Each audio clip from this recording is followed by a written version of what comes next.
Alright guys and girls, welcome back to the YouTube channel.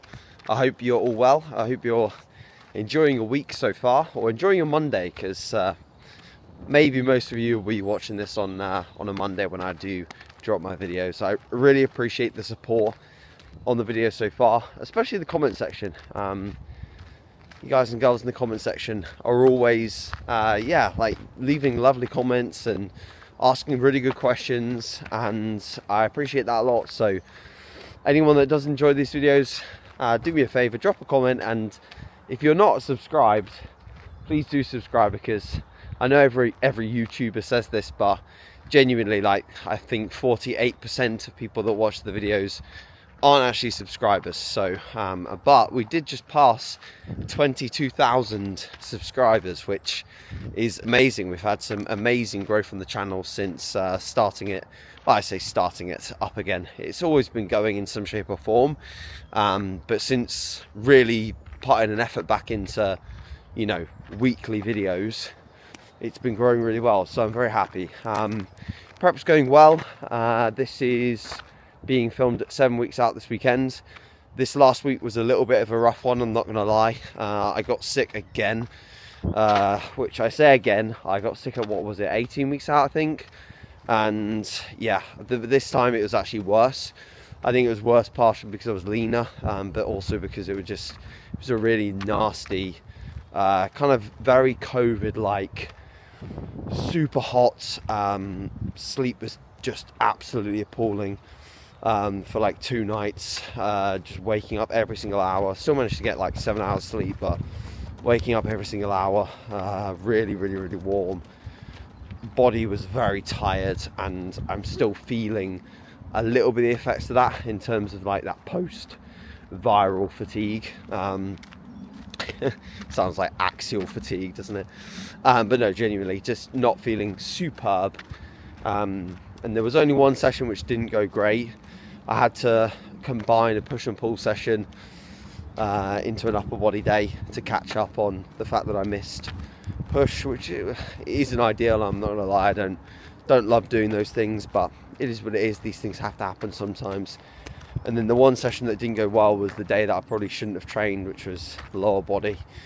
And yeah, I should have not gone to the gym. I should not have trained, but I did because I'm stupid.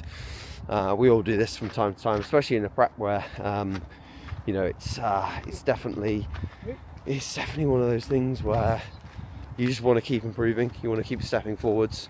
It's really tough to not want to always be better when you're coming down. You're seeing obviously the fruits of your labor, and you're getting excited about it, and you just want to keep up that momentum. But yeah, it was just scrappy, you know. I did devolume the session. That's the one smart thing that I did that didn't completely bury me. But other than that, it was just scrappy to try and hold numbers, and I just don't like that. You know, it didn't feel productive. But today is a redemption day, because today's legs is rolled round again. I feel a lot better. You know, my sleep was great last night, resting heart rate back to normal, all of these good things. So my metrics and my general feeling is where it needs to be able to get a good session in. And by the way, I don't ever make a decision on training based off only my Oura Ring or my readiness, which is this is a fitness tracker, by the way, Oura Ring. I've had it for like 7 years. It does a really good job at kind of telling you when you are ready or not. But there's some days where it'll tell you when you're not ready, and you just need to go in and get it done anyway. But when it tells you that your body temperature has gone up by basically 3 times what it's normal, and your resting heart rate's also almost doubled, that is not a good sign. Like, that's not you're a bit fatigued, that's you're really unwell and you need to rest. So it is helpful in those situations to remind yourself to not be a complete and utter dickhead. But even in those moments, we still sometimes try and ignore them, which is not advisable. So today's lower body session I will be filming, and it's a little different to the one that you saw at 9 weeks out. This one has the Gym Leco hip press, which I've been running with the crazy Tom Platt style stance. Feeling good still with that. However, I am actually going to try and wear my Romaleos or squat shoes for that today, and just see how it feels. It might not feel as nice as I want it to, but I'm just aware that my actual like cushioning on the bottom of my feet and my feet in general are just getting around my ankles are getting quite lean now. You know, I'm about 5 pounds above my 2021 stage weight and in the same condition now as I was in 2021, about 5 pounds heavier. But I feel like I've got another 3-4 pounds to lose to be exactly where I want to be condition wise. The main bit of body fat that's left is just really off my glutes now, from the back, from the side, they're where I want them to be. Quads are done, hamstrings pretty much done. This is in terms of fat loss. Upper body was done in terms of fat loss probably like 6 weeks ago. But it continues to get a bit grainier. But the glutes are the main area where I still need to lose more. So, but yeah, my feet are just not the same feet. Like, they don't have that same cushioning. So I'm gonna try and wear some shoes today and see how they feel. That'll please some people that say that your heels should never lift off the platform if you want your knee to not self deconstruct and explode. I can confirm that I've been lifting on hack squats, leg presses, my pretty much an entire training career with my heels off in some shape or form. It's only over the last 4 years that I've done it a little bit more and chased more of that crazy knee flexion, crazy forward knee over toe travel.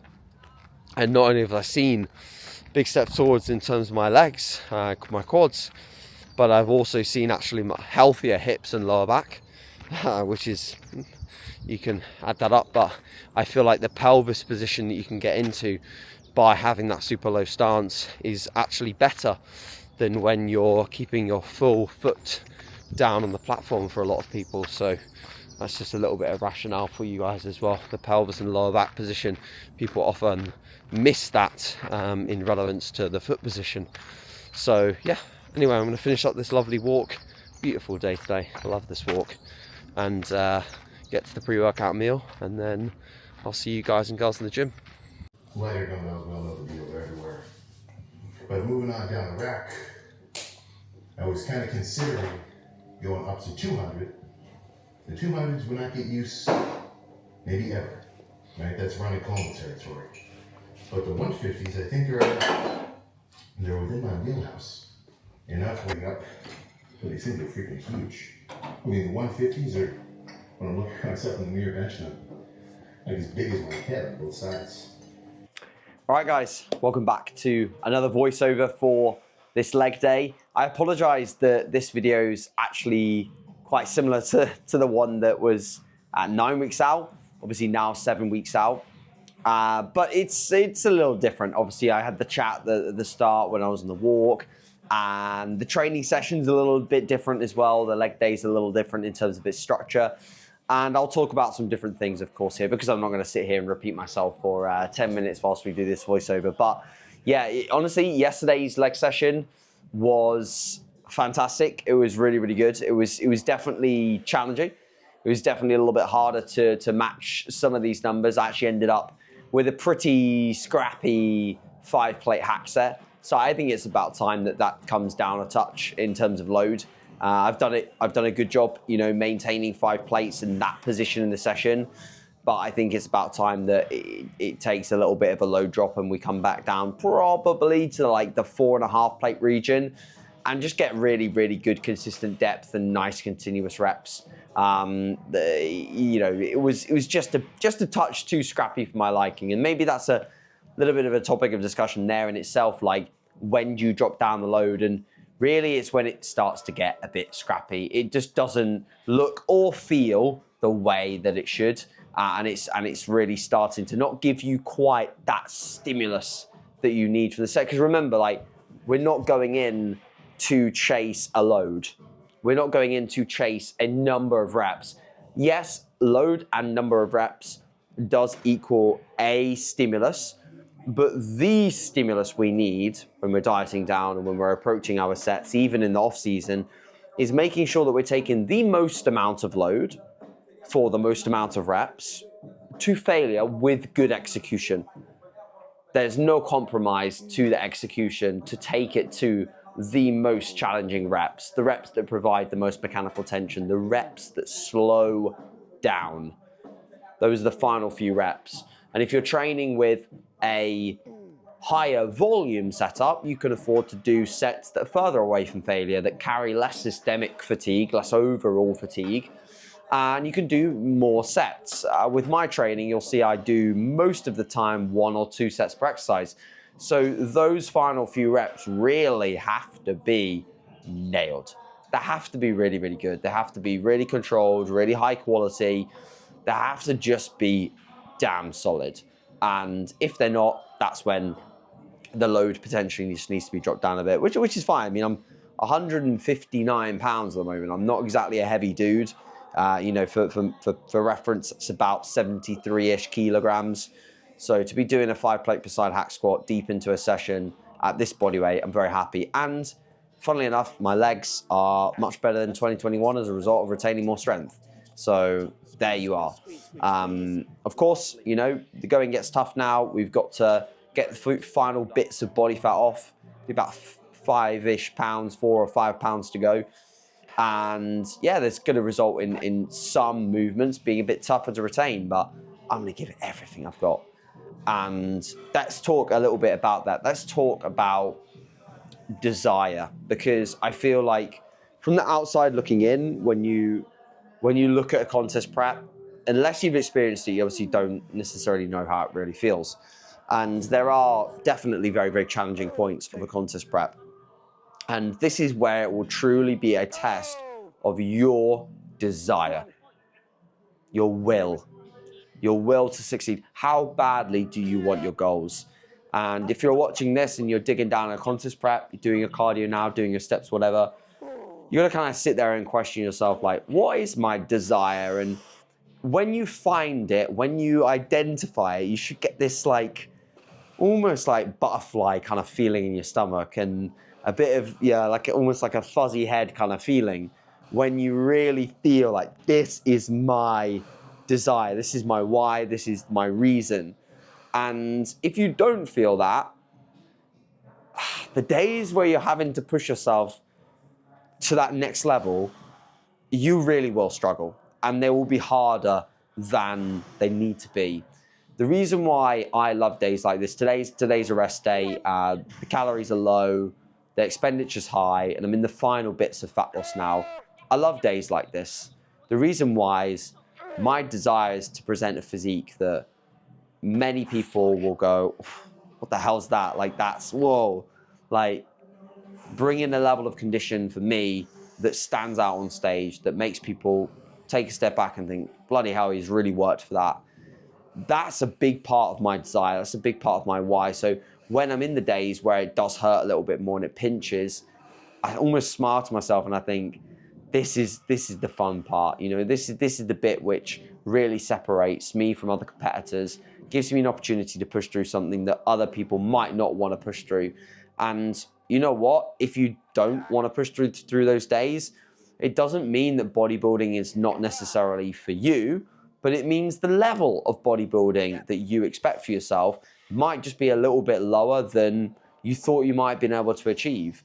And don't get me wrong, bodybuilding is a journey. Like, the first prep that you do, you might not be able to adhere to what is required of you, or you might not even have the muscle to get into what's called like elite condition, you know, top tier bodybuilding condition. And that's okay, you know, like that's all right. You know, there's very few people that can do that in their first ever outing. So I'm not wanting you to, you know, watch this video and suddenly think if you don't hit elite condition, you don't have the desire. That's not the case at all, because there's many different things that go into getting elite condition, and muscularity is the base. Muscularity is like the runway for you to get lean. And the more muscle you have, the longer your runway, the longer amount of time you can keep pushing and keep getting rewarded with more fat loss. Some people have a shorter runway, less muscle. Some people have a longer runway, more muscle, more density, more maturity. That's why you see the guys that are very often at the top of natural bodybuilding, they're in their mid to late 30s because they have that density, that maturity of muscle, and that ability to get into really, really crazy shape. So yeah, my desire right now is to present something that obviously I'm super, super proud of myself, but that makes other people inspired and excited and want to bodybuild, you know? And I see this year is definitely an opportunity for me to make that happen across the shows that I'm planning to do. So I'm excited. I'm excited. Things are going well. This week started off not so great, as I said in the update when I was walking. Yeah, it wasn't a great start, but control what you can control, right? You know, I took the days off that I needed to take off. They didn't feel great. I don't like sitting still. And I don't like, you know, not being able to feel like I'm moving forwards. But once they were over, everything started to move really nicely. Body weight's coming down to new lows now. Probably start to tell that, you know, I'm getting to the end of a prep when the face starts to look a little bit more drawn in. I wouldn't say that it's 100% cooked yet, but it's kind of getting there. It's getting there. So yeah, and like I said, this session was really, really good. I actually trained for a good portion of the movements with one of my clients, Emily. You will have seen her. I left one of the back end of her sets of the leg extension in the video because I like to show how hard she trains. She trains harder than most people that I know. She full sends everything. Most of the time I'm having to get her to back off instead of push forwards. So to like have someone like that, which I jump in with, it's always a pleasure because she works really hard and she's always like asking, oh, do you need some help? Do you need some help? She like couldn't thank her enough for the help that she's she often gives me and Loz in the gym. She's one of the most helpful people in the gym, actually, to be fair. So yeah, it was great to kind of push along with her. She's actually going to compete next year, very, very likely, in women's physique, and she will do really, really, really well. She's got a lot of hard-earned muscle, and she's come, if you follow her, M Gets Massive on Instagram, give her a follow. Look at where she started. You know, I think from memory, I believe she started with me a long, long time ago when we first started, because we've had little gaps, but I think she was like 87 pounds in body weight. And she's now like 126, 127 pounds off the top of my head. So we've had a long journey, many ups and downs. She had a lot of struggles with her own relationship with food, put it that way. And she's now in such a good position. And I'm just, very, excuse me, very, very proud of her. I'm not sure if she even watches these videos, but very, very proud of her efforts. And she's doing great. So I wanted to highlight that a little bit. Anyway, so I think I'm going to leave this pretty much here because we're getting to the end of the leg day clips. Like I said, performance-wise, we're having to grit our teeth now, guys. It's getting a little bit tougher, but I'm here for it. And I know once the fat loss is done and I can start to increase the food, start to bring the calories up, start to drop the expenditure a little bit, some of this performance that was, you know, I had to say goodbye to will start to come back. It genuinely will. It's surprising how quickly some of the performances come back when you actually start decreasing the deficit and reducing the diet fatigue and reducing the stress. Because right now it's kind of at its peak because it has to be to get the job done. You can't just fatigue manage your way into striated glutes. It just doesn't happen. You know, you have to dig in at some point to get the fat off. Strategically, of course, with a push and pull mechanism, it's not just all the way down, keep going, keep going, keep going. It's ups, it's downs, it's high days, it's low days. But it's you have to, when the going gets tough, the tough get going, so to speak. You have to dig in. And I'm pumped, I'm excited, I'm grateful to be in a position to make it happen. So let's do this. 7 weeks out, looking at 5 more weeks of fat loss. Join me on the journey, guys. I'll update you next week with how things are going. And yeah, we're here for it. All right, speak to you soon.